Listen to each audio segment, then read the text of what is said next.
ഒന്ന് ശമൂവേൽ 13-ാം അധ്യായം. ബാരക്കുമോൻ ശൗൽ രാജാവായപ്പോൾ 30 വയസ്സായിരുന്നു. അവൻ ഇസ്രായേലിൽ 2 സംവത്സരം വാണു. ശൗൽ ഇസ്രായേലിൽ 3000 പേരെ തിരഞ്ഞെടുത്തു. 2000 പേർ ശൗലിനോട് കൂടെ മിക്മാസിലും ബാഥേൽ മലയിലും, 1000 പേർ യോനാഥാനോടു കൂടെ ബെന്യാമീനിലെ ഗിബയിലുമായിരുന്നു.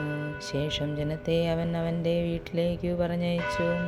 പിന്നെ യോനാഥാൻ ഗേബയിലുണ്ടായിരുന്ന ഫെലിസ്ത്യ പട്ടാളത്തെ തോൽപ്പിച്ചു. ഫെലിസ്ത്യർ അത് കേട്ടു. എബ്രായർ കേൾക്കട്ടെ എന്നു പറഞ്ഞു ശൗൽ ദേശത്തെല്ലായിടത്തും കാഹളം ഊതി. ശൗൽ ഫെലിസ്ത്യ പട്ടാളത്തെ തോൽപ്പിച്ചു എന്നും ഇസ്രായേൽ ഫെലിസ്ത്യർക്കു നാറ്റമായി എന്നും ഇസ്രായേലൊക്കെയും കേട്ടിട്ടു ജനം ശൗലിൻ്റെ അടുക്കൽ ഗിൽഗാലിൽ വന്നുകൂടി. എന്നാൽ ഫെലിസ്ത്യർ ഇസ്രായേലിനോട് യുദ്ധം ചെയ്യുവാൻ 30,000 രഥവും 6,000 കുതിരച്ചേകവരും കടപ്പുറത്തെ മണൽ പോലെ അസംഖ്യം ജനവുമായി ഒരുമിച്ച് കൂടി. അവർ വന്നു ബേഥാവിനു കിഴക്കു മിക്മാസിൽ പാളയമിറങ്ങി. എന്നാൽ ജനം ഉപദ്രവിക്കപ്പെട്ടുകൊണ്ട് തങ്ങൾ വിഷമത്തിലായി എന്നു ഇസ്രായേൽ കണ്ടപ്പോൾ ജനം ഗുഹകളിലും പള്ളക്കാടുകളിലും പാറകളിലും ഗഹ്വരങ്ങളിലും കുഴികളിലും ചെന്ന് ഒളിച്ചു. എബ്രായ യോദ്ധാൻ കടന്നു ഗാദ്ദേശവും ഗിലെയാദിലും പോയി. ശൗലോ ഗിൽഗായിൽ താമസിച്ചിരുന്നു. ജനമെല്ലാം പേടിച്ചുകൊണ്ടു അവൻ്റെ പിന്നാലെ ചെന്നു. ശമൂവേൽ നിശ്ചയിച്ചിരുന്ന അവധി അനുസരിച്ച് അവൻ 7 ദിവസം കാത്തിരുന്നു. എങ്കിലും ശമൂവേൽ ഗിൽഗാലിൽ എത്തിയില്ല.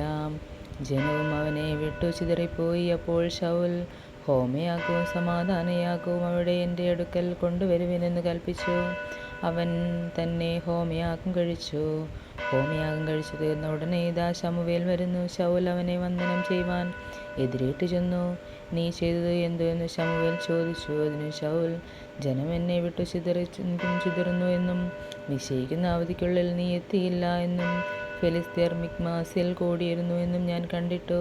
ഫെലിസ്ത്യർ ഇപ്പോൾ ഇങ്ങു ഗിൽഗാലിൽ വന്നു എന്നെ ആക്രമിക്കും. ഞാൻ യഹോവയോട് കൃപയ്ക്കായി അപേക്ഷിച്ചതുമല്ലല്ലോ എന്നു വച്ചു ഞാൻ ധൈര്യപ്പെട്ടു ഹോമയാഗം കഴിച്ചുപോയി എന്ന് പറഞ്ഞു.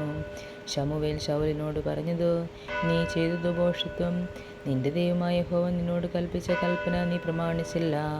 യഹോവ ഇസ്രായേലിന്മേൽ നിന്റെ രാജ്യത്വം എന്നേക്കുമായി സ്ഥിരമാക്കിയിരിക്കുന്നു. ഇപ്പോഴോ നിന്റെ രാജ്യത്വം നിലനിൽക്കില്ല. യഹോവ നിന്നോട് കൽപ്പിച്ചതിനെ നീ പ്രമാണിക്കായ്ക കൊണ്ട് തനിക്ക് ബോധിച്ച ഒരു പുരുഷനെ യഹോവ അന്വേഷിച്ചിട്ടുണ്ട്. അവനെ യഹോവ തൻ്റെ ജനത്തിനു പ്രഭുവായി നിയമിച്ചിരിക്കുന്നു. പിന്നെ ശമൂവേൽ എഴുന്നേറ്റ് ഗിൽഗാലിൽ നിന്ന് ബെന്യാമീനിലെ ഗിബയിലേക്ക് പോയി. ശൗൽ തന്നോട് കൂടെ പടജനത്തെ എണ്ണി ഏകദേശം 600 പേർക്കെന്നു കണ്ടു. ശൗലും അവൻ്റെ മകൻ യോനാഥാനും കൂടെ ജനവും ബെന്യാമീനിലെ ഗിബയിൽ പാർത്തു. ഫെലിസ്ത്യരോ മിക്മാസിൽ പാളയമിറങ്ങി. ഫെലിസ്ത്യരുടെ പാളയത്തിൽ നിന്ന് കവർച്ചക്കാർ 3 കൂട്ടമായി പുറപ്പെട്ടു. ഒരു കൂട്ടം എഫ്രൈക്ക് വഴിയായി ശൂവാൽ ദേശത്തേക്കു തിരിഞ്ഞു. മറ്റൊരു കൂട്ടം ബെത്ഹോരയിലേക്കുള്ള വഴിക്കു തിരിഞ്ഞു. മറ്റേ കൂട്ടം മരുഭൂമിയിലേക്ക് നേരെ സെബിയോയും താഴ്വരയ്ക്കെതിരെയുള്ള ദേശം വഴിയായും തിരഞ്ഞെടുത്തു. എന്നാൽ ഇസ്രായേൽ ദേശത്തെങ്ങും ഒരു കള്ളിനെ കാണുവാനില്ലായിരുന്നു. എബ്രായർ വാളോ കുന്തമോ തീർക്കരുത് എന്നു ഫെലിസ്ത്യർ പറഞ്ഞു. ഇസ്രായേല്യർ തങ്ങളുടെ കൊഴു, കൽപ്പ, മുഴു, മൺവെട്ടി എന്നിവ കാച്ചിപ്പാൻ ഫെലിസ്ത്യരുടെ അടുക്കൽ ചെല്ലേണ്ടി വന്നു.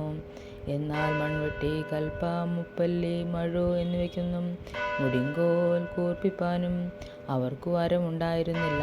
ആകയാൽ യുദ്ധസമയത്തു ശൗലിനോടും യോനാഥാനോടും കൂടെ ജനത്തിൽ ഒരുത്തനും വാളും കുന്തവും ഉണ്ടായിരുന്നില്ല.